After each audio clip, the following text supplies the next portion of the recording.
Kabur dari penggerebekan polisi, para pemakai dan pengedar narkoba di Gang Pantai Sunggal, Medan, Sumatera Utara lompat ke sungai. Mereka meninggalkan barang bukti narkoba yang baru saja dipakai.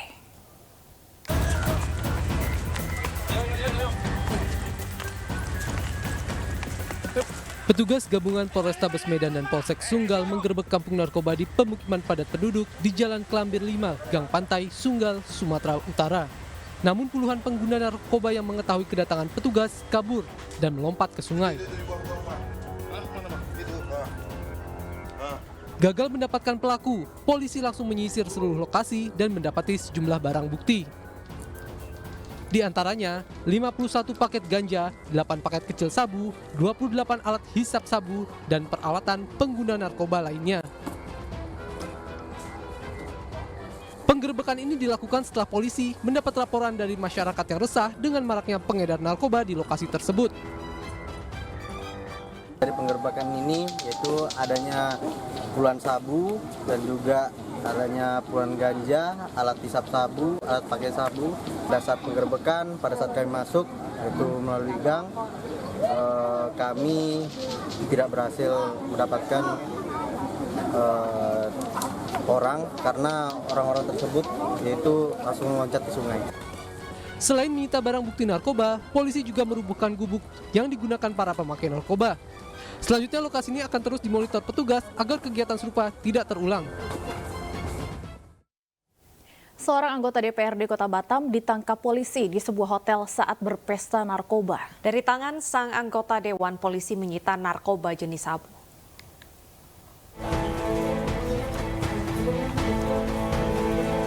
Asari David Yolanda alias ADY, Sekretaris Komisi 2 DPRD Batam dan teman wanitanya, Natasha, hanya bisa tertunduk lesu saat anggota Subnit 2 Sat Narkoba Polresta Barelang menggiring mereka. Keduanya ditangkap di dalam kamar hotel di kawasan Jodoh, Batam saat hendak berpesta narkoba. Dari tangan pelaku, polisi menemukan barang bukti 0,68 gram narkoba jenis sabu. Tersangka ADY mendapatkan barang dari bandar sabu yang disebut BEP. ADY bertransaksi dengan cara mentransfer uang langsung ke rekening BEP yang sudah masuk ke dalam daftar pencarian orang. Kemudian dari TKP kami juga menemukan satu paket narkotika serbuk kristal yang saat itu kita temukan di atas meja dan diakui oleh tersangka ADY, dia yang membeli narkotika tersebut melalui perantara saudara NR. Saudara NR ini membeli narkotika lewat kepada temannya, yaitu saudari BEP yang sampai dengan hari ini kita tetapkan DPO karena kita belum dapat menemukannya. Atas perbuatannya, tersangka dijerat dengan pasal 114 ayat 2 Jungto 112 ayat 2 Undang-Undang Nomor 35 Tahun 2009 tentang narkotika.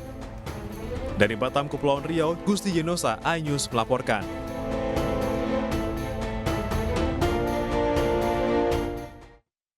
Pemirsa, Direktorat Tindak Pidana Narkoba Bareskrim Polri bekerja sama dengan polisi di Raja Malaysia berhasil mengungkap jaringan narkotika Indonesia-Malaysia.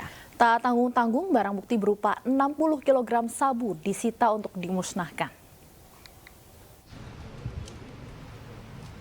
Pengungkapan peredaran narkotika antar negara Indonesia dan Malaysia berhasil diungkap berkat kerjasama Kepolisian Republik Indonesia dengan polisi di Raja Malaysia.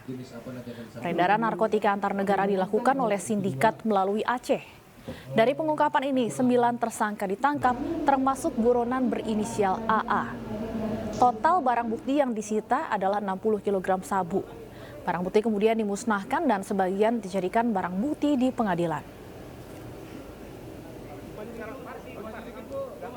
Terhadap kasus 179, saya sampaikan tadi, terafiliasi dengan 50 kg, tanggal 8 Oktober, kita melakukan penangkapan terhadap satu bot, isinya 3 orang, dengan stiker NICE, itu terafiliasi sumber yang sama, tetapi dia mengaku, yaitu haknya dia untuk mengatakan bahwa dia tidak terlibat, tapi sumbernya sama dengan yang Pantai Cermin tadi.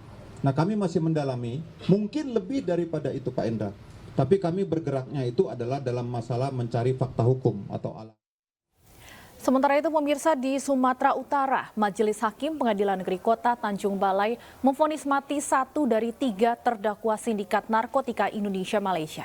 Ketiga terdakwa terbukti bersalah karena menyelundupkan 40 kg sabu ke Indonesia.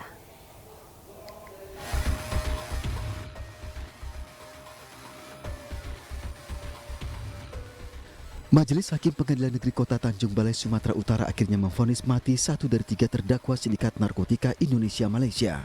1 terdakwa divonis mati karena menjadi otak penyelundupan dan terafiliasi dengan jaringan narkotika internasional. 2 terdakwa lain oleh Majelis Hakim divonis hukuman seumur hidup karena ikut serta membantu menyelundupkan narkotika. Menjatuhkan pidana kepada terdakwa Habibul Hadad oleh karena itu dengan pidana mati. Menyatakan barang bukti berupa 2 bungkus plastik teh warna hijau bertuliskan Guan Yin Wang berisikan kristal putih jenis sabu-sabu dengan berat 2 kg, 38 bungkus plastik teh warna hijau bertuliskan Guan Yin Wang berisikan kristal putih jenis sabu-sabu dengan berat 38 kg.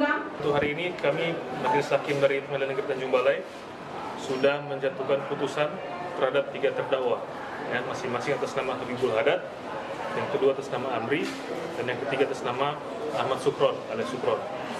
Adapun penjatuhan pidana yang kami jatuhkan ini tidak semua sama hukumannya. Untuk terdakwa Amri dan terdakwa Ahmad Sukron jatuh hukuman pidana penjara seumur hidup. Sementara terdakwa atas nama Habibul Hadad dijatuhkan pidana mati. 3 terdakwa pengedar narkotika ini sebelumnya ditangkap BNN Sumatera Utara dan Bea Cukai Teluk Nimbung saat menyelundupkan sabu seberat 40 kg. Barang bukti ditemukan terpisah pada Juli 2022 di Kabupaten Asahan. Terdakwa terbukti bersalah dan melanggar pasal 114 ayat 2 Undang-Undang RI nomor 35 tahun 2009 tentang narkotika jungto pasal 55 ayat 1 KUHP dengan hukuman maksimal seumur hidup atau mati. Dari Tanjung Balai, Sumatera Utara, Udel Amri, iNews melaporkan. Selain membentuk tim pencari fakta, Polda Metro Jaya juga akan menggelar rekonstruksi ulang kasus kecelakaan mahasiswa UI yang tewas namun menjadi tersangka. Sementara itu keluarga korban melaporkan Polres Jakarta Selatan ke Ombudsman RI.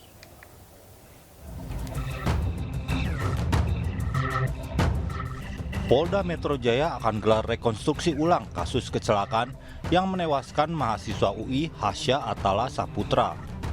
Rekonstruksi akan melibatkan semua pihak terkait agar pengusutan kasus yang melibatkan pensiunan Polri berjalan transparan. Kami berencana akan melakukan rekonstruksi ulang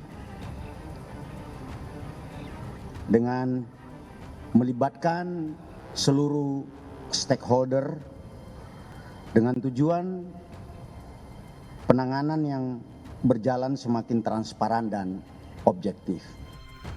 Sebelumnya, atas arahan Kapolri, Polda Metro Jaya juga membentuk tim pencari fakta untuk mengusut kasus. Namun keluarga Harsha mempertanyakan tujuan dibentuknya tim di saat polisi sudah menerbitkan surat perintah penghentian penyidikan atau SP3. Namun kami mempertanyakan juga ini tugasnya apa, karena kan secara hukum acara pidana bahwa kasus ini kan yang kami ketahui terakhir sudah dihentikan seperti itu ya. Jadi kami mempertanyakan ini dalam mekanisme prosedur hukum acara pidana ini tugasnya untuk apa seperti itu. Dan komposisinya kan tadi dijelaskan internal dan eksternal ini bagaimana gitu kan. Dan hasilnya nanti untuk apa, seperti apa, karena kan dalam hukum acara pidana kita ketahui ini sudah di SP3. Keluarga Hasya juga melapor ke Ombudsman RI bersama tim kuasa hukum dan perwakilan Universitas Indonesia. Mereka melaporkan dugaan maladministrasi dan kesalahan prosedural Polres Jakarta Selatan dalam penanganan kasus yang menyebabkan kematian Hasya.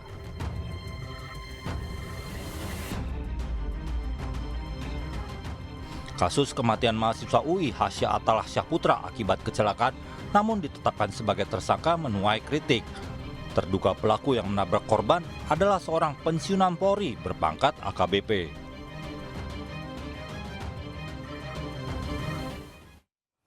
Dan pemirsa, untuk mengetahui perkembangan peristiwa ini sudah bergabung bersama kami Esra Ambarita di Polda Metro Jaya. Esra, informasi yang kami terima rencananya besok akan dilakukan rekonstruksi ulang. Pukul berapa rencananya dan siapa saja yang akan dihadirkan? Iya, betul sekali Deta Stefan dan juga pemirsa, bahwa dari Kabid Humas Polda Metro Jaya baru saja mengirimkan pesan kepada kami bahwa nantinya akan digelar rekonstruksi terkait dari tewasnya mahasiswa UI bernama Muhammad Hasya. Namun untuk pukul berapa ini disebutkan masih fleksibel atau menyesuaikan pada hari esok dan belum ditetapkan pukul berapa, dan nanti apakah akan melibatkan stakeholder yang memang terdiri dari tim gabungan pencari fakta, yakni yang terdiri dari tim eksternal maupun internal. Karena sampai sejauh ini Kabid Humas Polda Metro Jaya enggan menjelaskan secara komprehensif ataupun penggambaran bagaimana nanti rekonstruksi ini akan digelar. Namun kami dapatkan informasi sekali lagi bahwa akan digelar pada 2 Februari 2023 yang seyogianya ini dilakukan pada 31 Januari 2023 kemarin. Dan untuk diketahui kronologi ini bermula pada 6 Oktober 2022. Pada saat itu Muhammad Hasya hendak melintas dari arah Jagakarsa atau Jakarta Selatan hendak ke rumah kos temannya. Kemudian di saat yang bersamaan ada sebuah kendaraan tepat di depannya yang membelok ke kanan, sehingga kekagetan itu membuat Hasya harus melakukan rem dadakan dan tubuhnya pun oleng ke sebelah kanan. Dan saat yang bersamaan pula sebuah mobil yang diduga ini dari pihak kepolisian atau berpangkat AKBP Purnawirawan kepolisian ini pun melindas atau menabrak dari Muhammad Hasya, hingga Muhammad Hasya pada saat yang bersamaan sebelum dilarikan ke rumah sakit ini tewas. Dan pada saat itu pun pihak keluarga menyayangkan langkah dari pihak kepolisian, karena pada saat kasus ini terjadi pihak keluarga justru atau melakukan laporan ke Jakarta Selatan, namun sudah ada laporan terlebih dahulu dari pihak kepolisian. Hal inilah yang memantik perhatian keluarga dan menyayangkan langkah kepolisian. Mengapa justru sudah ada laporan dari pihak kepolisian saat mereka belum membuat laporan ke kepolisian? Dari situlah pihak keluarga menuntut keadilan dari pihak kepolisian, karena mengapa anaknya langsung dijadikan sebagai tersangka meskipun ia sudah menjadi korban. Seharusnya dari pihak kepolisian, yakni terduga AKBP ini juga ditetapkan sebagai tersangka karena ia juga berada di TKP yang sama dengan Muhammad Hasya. Namun dari pihak kepolisian melalui nomor laporan polisi 585 menyebutkan bahwa kasus ini sudah ditutup karena yang disebutkan melanggar peraturan adalah Muhammad Hasya yang tidak berhati-hati selama di perjalanan ataupun ketika berkendaraan di Jagakarsa. Dari hal tersebutlah pihak keluarga pun meminta keadilan dari sejumlah kepolisian, dan kepolisian pun merespon agar membuka diskusi kembali, termasuk membentuk tim gabungan pencari fakta yang melibatkan semua stakeholder, yakni dari pihak Kapolda, kemudian juga dari Polda Metro Jaya, serta pihak transportasi dan hukum, agar dapat memberikan keadilan kepada keluarga, khususnya keluarga Muhammad Hasya dan juga kepada terduga pelaku. Kembali ke Anda, Deta Stefani. Baik, terima kasih Esra atas laporan Anda. Selamat bertugas kembali. Istri saya kemudian kaget, tapi kemudian Yosua mengancam Yang Mulia. Kemudian istri saya menyampaikan dia kemudian melakukan perkosaan terhadap istri saya.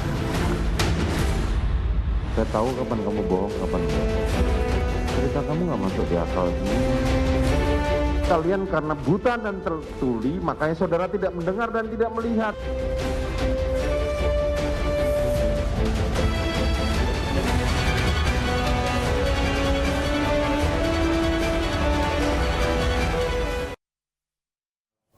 Pemirsa, pembacaan duplik atau tanggapan atas replik JPU telah disampaikan kuasa hukum Verdi Sambo. Dengan telah melewati tahapan duplik, proses persidangan pembunuhan Yosua tinggal selangkah lagi menuju sidang putusan atau vonis. 3 terdakwa kasus pembunuhan berencana Brigadir Yosua telah menjalani sidang duplik di Pengadilan Negeri Jakarta Selatan. Ex-Kadif Propampori Verdi Sambo dan 2 anak buahnya Kuat Ma'ruf dan Ricky Rizal memberikan tanggapan atas replik dari jaksa penuntut umum. Sebelumnya dalam sidang replik, JPU meminta majelis hakim menolak seluruh nota pembelaan para terdakwa. Sementara pengacara Verdi Sambo menuding replik JPU lahir dari rasa frustasi dan tidak memuat hal-hal yang substantif. Usai pengajuan duplik, majelis hakim menetapkan sidang vonis Verdi Sambo akan digelar pada 13 Februari 2023. Dan bukti-bukti lainnya. Sayangnya, isi replik penuntut umum tersebut sama sekali tidak memuat hal-hal yang substantif, bahkan tidak menjawab secara yuridis nota pembelaan dari tim penasehat hukum. Secara serampangan, penuntut umum menyampaikan tuduhan kosong bahwa tim penasehat hukum tidak profesional, gagal fokus mempertahankan kebohongan terdakwa Verdi Sambo, memberikan masukan agar menjadi tidak terang perkara, membuat dalil tidak berdasar, menjerumuskan terdakwa Ferdi Sambo dan penuntut umum seakan malah menyerang kedudukan profesi advokat sebagai officium nobile. Tuduhan yang mencederai profesi penegak hukum tersebut tidak menyurutkan semangat tim penasihat hukum untuk menyajikan pembelaan berdasarkan fakta-fakta persidangan.